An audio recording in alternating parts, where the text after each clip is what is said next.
Rapaz, e o Flamengo, galera, eu trouxe pra vocês hoje um vídeo da ESPN, eles analisaram, elogiaram e estão meio com medinho do Flamengo, hein? Você sabe que o Flamengo tá montando um timaço, então fiquem com o vídeo. Tchau, tchau. Então fiquem com o vídeo, galera.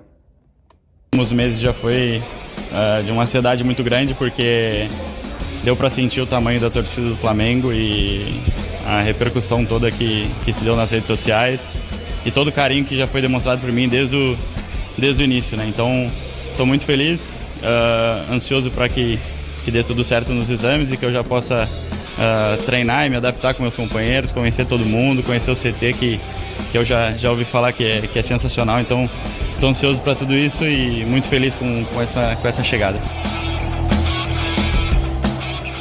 Todas as pessoas que passaram pelo Flamengo, eu pude conversar, sempre me falaram do tamanho do Flamengo e do tamanho do clube e do quanto isso representaria na minha carreira, né? O quanto marcaria isso na minha carreira. Então, desde o início, desde os primeiros contatos com o Brás, com o Spindle, eu sempre deixei claro da minha vontade e de que faria o possível para poder chegar ao clube, né? Então, deu tudo certo e agora é esperar para poder jogar e conquistar muitos títulos com a camisa do Flamengo também.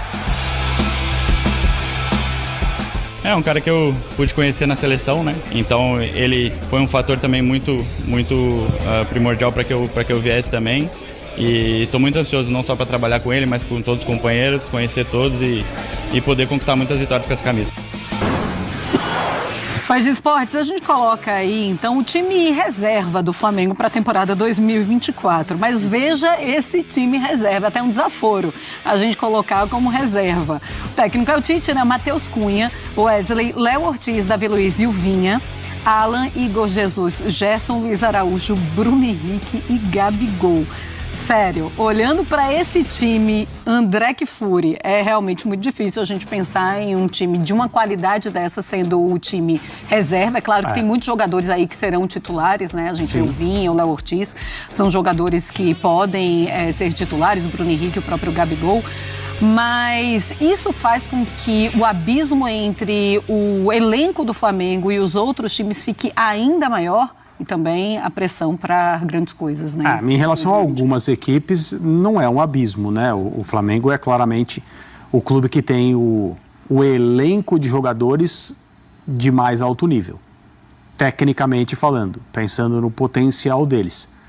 Mas jogam 11, mais os 5 que são os substitutos, quando o treinador faz essas substituições. O Flamengo tem condições hoje de mexer muito no seu time de uma rodada para outra, de um campeonato para outro, sem que o teto técnico do time que começa seja muito diferente em relação ao que começou o jogo anterior. Aí depende muito de como os jogadores se entendem, aqueles aqueles que atuam mais vezes em nível de competição alto, aquilo que eles podem fazer juntos, as interações que são preferências que muitas vezes a gente só descobre ao longo do ano. Mas o Flamengo, em termos de possibilidades para o Tite,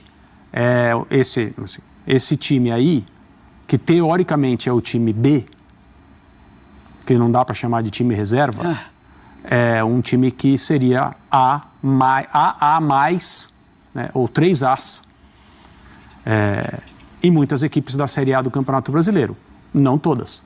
Tem clubes que podem fazer frente ao Flamengo e em campo a coisa se dá de uma maneira bem diferente do que no papel, mas uma diretoria, o que ela pode fazer é entregar para a sua comissão técnica as condições para que, a cada vez que aquele time entre em campo, ele esteja muito bem representado. E é o que o Flamengo tem já há algum tempo, mas certamente agora, nas mãos do Tite. Bira, a gente sabe, como disse o André, que não é o papel que entra em campo, joga e resolve. Ano passado, inclusive, o Flamengo já tinha um grande elenco e não foi campeão de nada. Mas nessa discussão de qualidade no elenco AAA, do triplo A do André... Triplo A. Aumentou a diferença do ponto de vista de elenco em relação, e não só ao Brasil, a América do Sul? o Flamengo ali na primeira posição? Aumentou em relação ao elenco, aumentou.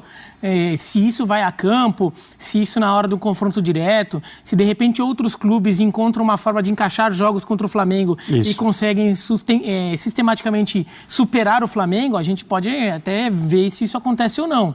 Mas em relação a elenco em si, aumentou. E se aumentou o abismo em relação ao resto do Brasil, aumentou mais ainda em relação ao resto da América do Sul.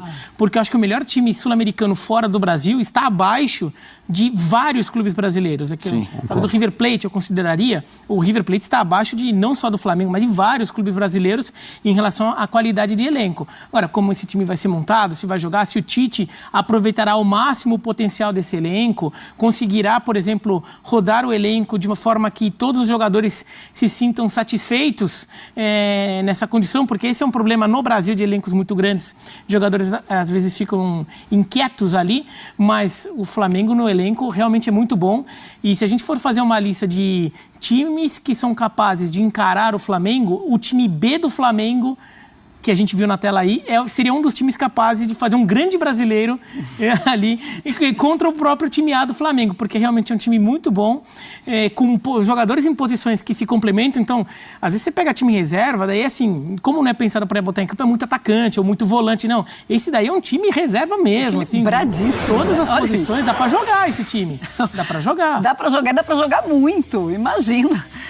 Matheus Cunha, Wesley, Léo, Ortiz, Davi Luiz, Vinha, Alan, Igor Jesus, Gerson, Luiz Araújo, Bruno Henrique e Gabigol. Queria que você fizesse essa comparação também com a América do Sul, André Kfouri, e da pressão que isso pode também levar para esse Flamengo.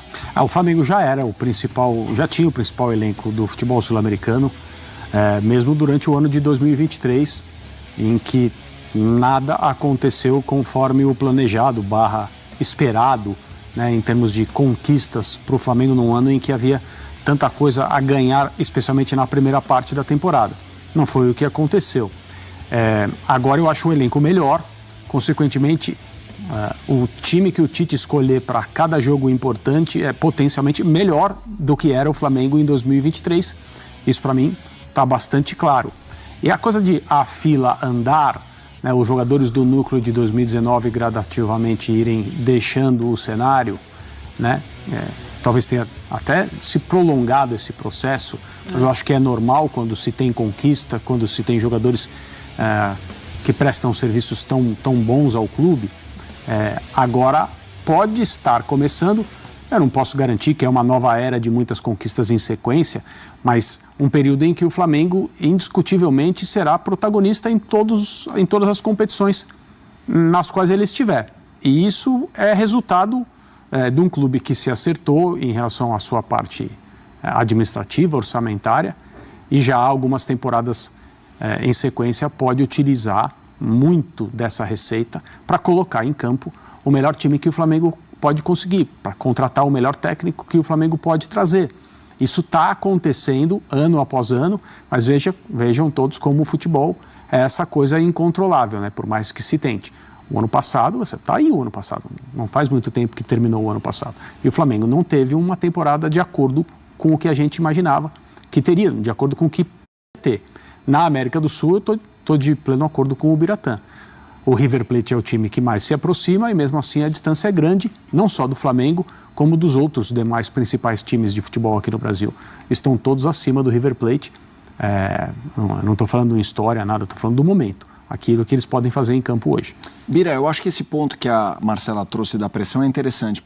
2 pontos. Tem a pressão da aura rubro-negra, torcida, Rio de Janeiro inteiro e tudo, Brasil inteiro, né? Quando o Flamengo joga inclusive em outras praças.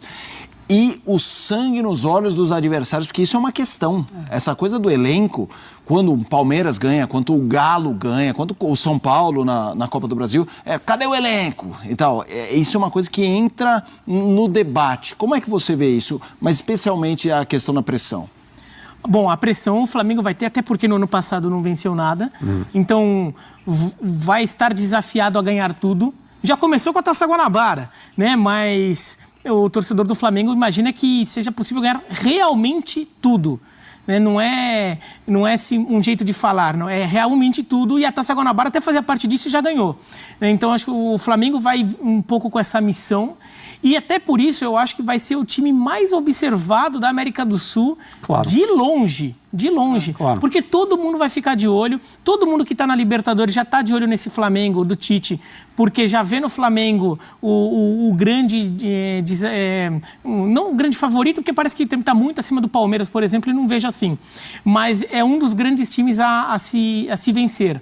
Então, o Flamengo vai ser muito observado, cria toda uma pressão, até porque o Flamengo ganhou tudo ganhou a Copa do Brasil e a Libertadores em 22, mas em 23 foi muito mal e agora está investindo mais ainda pesado para isso, com jogadores que não estiverem algumas dessas conquistas, cada vez mais com jogador novo, jogadores de 19, por exemplo, cada vez são menos numerosos nesse elenco, então são jogadores que alguns não ganharam, e se não ganharem, serão cobrados por isso. Eles não, Gabigol, Bruno Henrique, esses jogadores, Arrascaeta, esses jogadores têm um lastro com a torcida. Outros não tem tanto. Então eles vão ter que entregar, vai ter uma pressão forte por isso. Agora, jogo de mata-mata, por exemplo, eu imagino que contra um Palmeiras, contra o Inter, contra o Inter no mata-mata só se for em Copa do Brasil, né? Mas contra um Atlético... Né? Se o Flamengo for para a Sul-Americana, mas acho improvável isso. Improvável. É bem provável isso. Mas pode acontecer, de fato. Então, eu acho que todo o time vai tentar buscar um jeito de encaixar o jogo contra o Flamengo e descobrir como se joga contra esse time. Caso o Flamengo deslanche. É que o Flamengo ainda não deslanchou também, né? A gente ainda está vendo esse Flamengo se montar. Mas se o Flamengo deslanchar, vai ser que nem tantos outros times que tinham essa aura de dominante. Todo mundo vai querer aprender qual que é o jeito certo de se enfrentar esse time. A gente também nem sabe como é, né? Com grandes adversários também esse Flamengo, tem os clássicos, logicamente, mas algo me diz que será um time a ser batido em 2024, mais uma temporada, mas eu acho que não é só 2024 não, tá? A gente olha para esse Flamengo e começa a olhar nos próximos anos o que ele promete. Vamos seguir o Sport Center e agora falar do... Então, galera, é isso que a ESPN falou do Flamengo. Eles estão elogiando muito o Flamengo, né? Que esse elenco que o Flamengo está montando. O Flamengo está montando realmente um baita elenco. E vocês também acham que o Flamengo vem para ganhar tudo? Vocês estão gostando das contratações do Flamengo? Comentem aí, galera. Não se esqueçam de curtir o canal, compartilhar com seus amigos. Se inscrevam, galera. Muito obrigado. Meu nome é Diego Amorim. Fico por aqui e tchau, tchau.